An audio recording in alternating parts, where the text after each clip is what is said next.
પોરબંદરના કેદારેશ્વર રોડ પર રેકડી અને પાથરણાવાળાઓને લીધે ટ્રાફિકની સમસ્યા વધી રહી છે।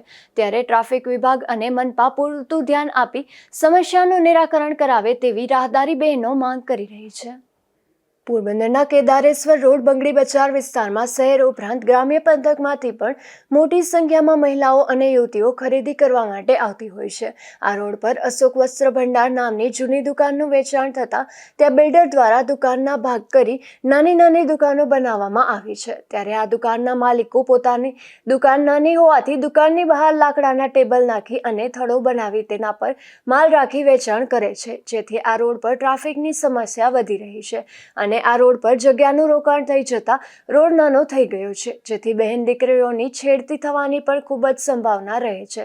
દુકાનની બહાર રોડ પર 6-6 ફૂટના પડદા લગાવવામાં આવતા હોવાથી લોકોને અવરજવરમાં પણ મુશ્કેલી ઊભી થતી રહી છે। ઉપરાંત ધંધાર્થીઓ રેકડી નાખી અને બહાર પથારા કરતા હોવાથી આજુબાજુના દુકાનદારોને પણ ધંધો કરવામાં ખૂબ જ તકલીફ થાય છે। આથી ટ્રાફિક પોલીસ આ વિસ્તારમાં પૂરતું ધ્યાન આપે અને મનપાના માર્કેટ શાખાના કર્મચારીઓ પણ ફોટો સેશનમાંથી સમય કાઢી અને આ વિસ્તારની પણ પગપાળા મુલાકાત લઈ રાહદારીઓની સમસ્યા અંગે જાણકારી મેળવે અને ત્યારબાદ કડક કાર્યવાહી કરવામાં આવે તેવી માંગ ઉઠી છે।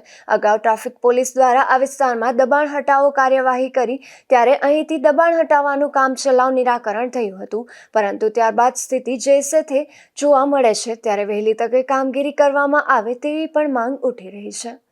નિપુલ પોપટ સાથે અશોક થાનકી, ગુજરાત ન્યૂઝ, પોરબંદર।